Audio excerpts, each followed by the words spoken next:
Hello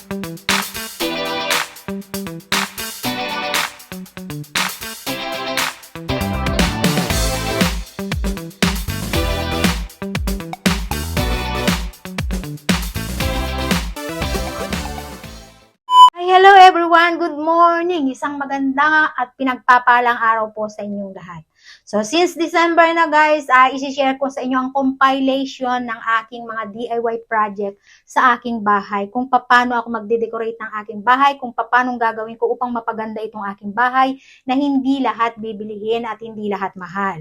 So, ang mga materials ko guys ay galing sa mga dati kong gamit na pang Christmas Day ko na inuulit-ulit ko lang. Iiba-ibahin ko lang ang design, iiba-ibahin ko lang ang forma, iiba-ibahin ko lang ang paglalagyan. Pero ang mga materials ay the same at meron akong idinagdag na mga patapon kong gamit na galing sa lumang lubid, galing sa lumang ilaw, galing sa lumang tray, kung ano pa yung mga pwede kong gawin ay iniisip ko lamang na magagawan ko ng magandang dekorasyon. So, ayan guys, bago ako mag-umpisa ay welcome back to my channel. Siyempre, Hilda Chavez Ebio, ayan po. Ayan. At sana guys ay may matutunan kayo na hindi lahat ng patapon ay basura na at pwedeng maging magandang dekorasyon sa inyong bahay. Let's start! So, ayan. Eto, mag-uumpisa ako guys sa aking Christmas candle. Ayan. Ito guys ay lalagyan ng aking mga Christmas ball. At meron ako ditong old candle na syempre di battery siya, hindi siya talaga kandila. Kasi syempre masusunog naman itong aking box. Ayan. O, at ito yung aking mga lumang Christmas decor pa dati na 25 years na ang tanda. Maniwala kayo sa hindi guys, matagal na itong mga Christmas flowers ko na ito na paulit-ulit ko lang ginagamit.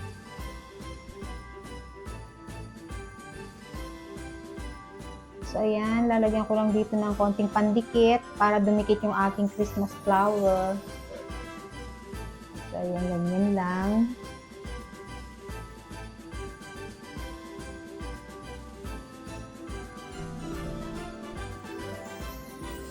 Ayan, marami kasi akong idea guys kung paano ko mapapaganda yung aking mga Christmas decor. Kesa naman itapon ko itong transparent box na ito na lalagyan ng mga Christmas balls, ay gagawin ko siyang magandang Christmas candle na ilalagay ko dun sa aking sala. Ayan, dagdagan ko lang ng mga dekorasyon and then pasok. O, ganyan. Mag-a-add na lang ako dito guys ng mga Christmas balls. Ayan, patong-patong lang yan. Kasi hindi naman sila masusunog kasi nga, ang aking kandila ay di battery lamang. Hindi siya delikado. Kahit iwanan ninyo sa corner ng inyong bahay, hindi kayo mag-aalala masusunog. Ayan guys, ganito na ang kanyang magiging kalalabasan. Ayan. At tuwing gabi ay iilawan ko yan. And then, meron naman ako ditong pansabit-sabit. Ayan. Ito-fold ko lang ganyan guys para mailagay ko itong lantern, mini lantern na magdi-design sa kanya. Ayan, ganyan. O, di ba parang tunay na apoy? Hindi nyo akalain na fake yung aking candles or candle. Ayan. O, ganito siya guys. Kapag umiilaw at medyo papatayin mo yung ilaw, ang ganda niyang tingnan. O, then, patong ko lang itong Christmas flowers na naman. Ayan. And then, tapos na guys. Finish ng aking Christmas candles. Ayan. Next pa ito pang isa. Kasi dalawa yung gagawin ko guys. Para partner. Ayan. Ganun din ang gagawin ko, same lang, kung paano ko ginawa yung isa.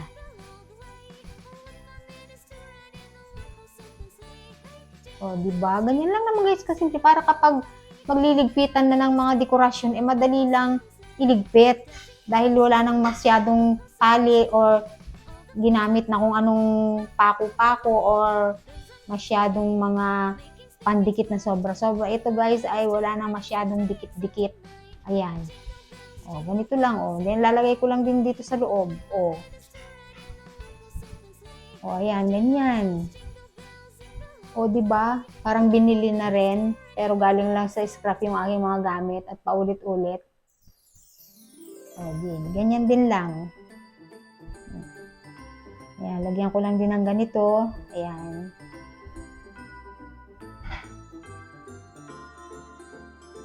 Katulad nung sa isa kanina. Ayan, lalagyan lang ng sabitan. At akin lang isasabit-sabit din para kapag umiilaw siya, meron siyang mini lantern sa loob. Ayan. Oh. Alam niyo guys, hindi naman kailangang bilihin niyo pa to eh. Yung mga ganitong klaseng mga pan-decorate. Yung pampatong lang sa mga table. Ayan. Madali lang gumawa. Mag-isip lang kayo. Or kung wala kayong maisip, manood kayo ng mga YouTube channel, marami kayong magagaya. So ako hindi ako nanggagaya kasi marami rin naman akong idea. Talagang taon-taon ang dami kong naiisip na paraan. Bawat mga bagay-bagay dito ay naiisip kung gawing mas magandang paraan. O, yan diba guys, partner na. Para corner to corner, meron akong Christmas candle. O, ayan, ganito siya guys. Kapag nakasindi na, ayan. Tuwing gabi, sisindihan ko para maganda yung aking sala. Kahit hindi nakasindi yung ilaw, ito lang yung magsisinding ilaw namin. Or pwede rin gawing lampshade. O, next naman guys, ay itong aking old lamp. Hanging lamp ito guys na hindi na siya umiilaw, nasira na siya dahil sa katagalan. Dahil matagal na ito guys, siguro mga 2017 pa binili ko siya. So ayan, nung naluma yung ilaw, binilihan ko ng bagong ilaw. Hindi na ganun kaganda kung ilaw. Kaya hindi ko na lang siya ginamit para iwas sunog o mag-spark yung mga wire niya. Kaya hindi ko na siya sinisindihan. So ang gagawin ko dito ngayon guys, gagawin ko na lang siyang hanging parol. O yan, meron ako ditong silver na ribbon. Yan, dikit-dikit lang. Alam niyo ba guys na ilang Pasko ko na itong inuulit-ulit gawing pang-decorate? Iniiba-iba ko lang. Oh. And then meron akong ganito. Ayan. Ito yung pinakagagawin kong buntot. Ayoko lang kasi siyang putol-putulin kasi sayang. Actually, ito yung mga pang lagay ko sa aking Christmas tree. O, ayan. Gaya nito, ang daming mga hanging balls. Ayan.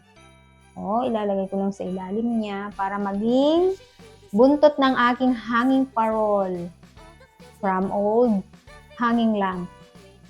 At syempre guys, syempre hindi ko rin naman ito itatapon. Kahit hindi na itong ilaw, itatago ko uli. Para next Christmas, gagawin ko uli na iba na naman. O, di ba guys? Pakatipid ko na talaga. Ayan. Ganito lang siya guys. O. Ayan. Ganyan lang silang lahat. O, tapos didikitan ko din dyan ng crystal star. Ayan. O kaya hindi ako bumibili. Paulit-ulit ko lang ginagamit yung aking mga pang-decorate at iba-ibang design lang.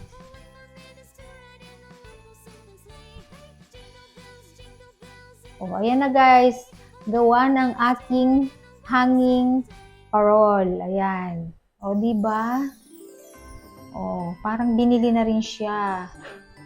Matyaga lang kayo. Nandito ito sa corner ng aking labas. O, next naman guys, ay itong aking mini Christmas tree na ipapatong ko dito sa aking table sa labas ng aking bahay. Panglabas ito guys. Ayan, ginawan ko lang siya kasi itong mga green na dahon ay galing din sa mga old Christmas tree na nasira. O, next naman ito guys, ginawa ko nito from old sanga ng kahoy. Kasi nga, di ba may nagdaang bagyo, yung mga sanga-sanga dito ay nagkaputol-putol. So, kumuha ko ng isang pirasong sanga dun sa aking puno ng makopa. Ayan, eto na guys, ginawa ko siyang ganito. Para dito naman sa aking kitchen, meron akong mini Christmas tree. Oh, and then ito next naman guys ay ang aking centerpiece dito sa aming dining table. Ayan. Ito yung ilalagay ko sa center kapag kami ay magno-noche buena na. At kahit hindi guys, kasi ilalagay ko na lang siya talaga hanggang Pasko nandiyan dyan. Then may candle, ayan, sisindihan ko din. O, napaka-romantic guys. Habang kami kumakain sa Noche Buena, meron kaming magandang center piece na Christmas decor. At ito naman guys, ginawa ko din. Ayan. Ilalagay ko naman ito guys dito sa center table naman ng aming sala. Okay, ito naman guys, ang last ay from old ilaw. Ayan, ito yung nasira kong ring light. Kapag ako'y nagbablog, hindi na siya umiilaw. So, hindi ko tinapon at meron akong old na mga tali.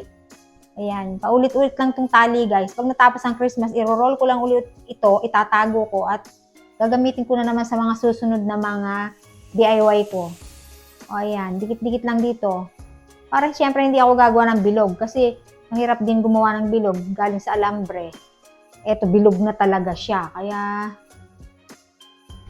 o ayan. Ganito na lang ang ginawa ko dahil nahirapan ako dun sa glue gun. Ayan, pulupulupot lang ito guys hanggang mapuno. O di ba guys, pag nyo itapon yung mga gamit nyong sira.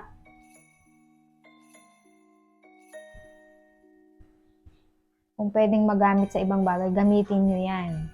Kaya lang syempre guys, kung hindi naman din kasi matyaga, talagang itatapon na lang. Ako lang kasi matyaga ako. Kaya nagagawan ko ng paraan yung mga patapon kong gamit. O ayan. Itong tali na ganito guys, nabibili rin ito. Ano ito, gawa sa mga bunot. Kasi tiningnan ko siya, hindi siya gawa sa abakay eh. Gawa siya sa coconut hash. Bunot ito na pinagdugtong-dugtong nila. Ginagamit ko ito guys sa mga orchid, sa mga halaman ko. Kaya marami naman ako sobra.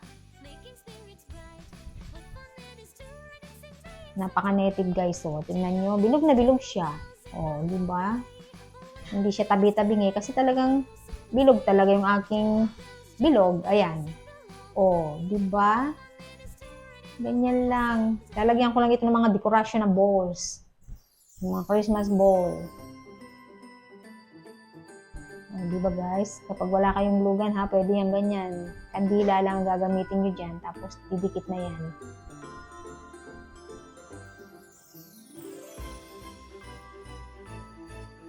Sabi nga nila, maraming paraan kapag gusto. Kapag ayaw, marami rin dahilan. Ayan, ganyan na. And then, lalagyan ko na lang ng Christmas balls.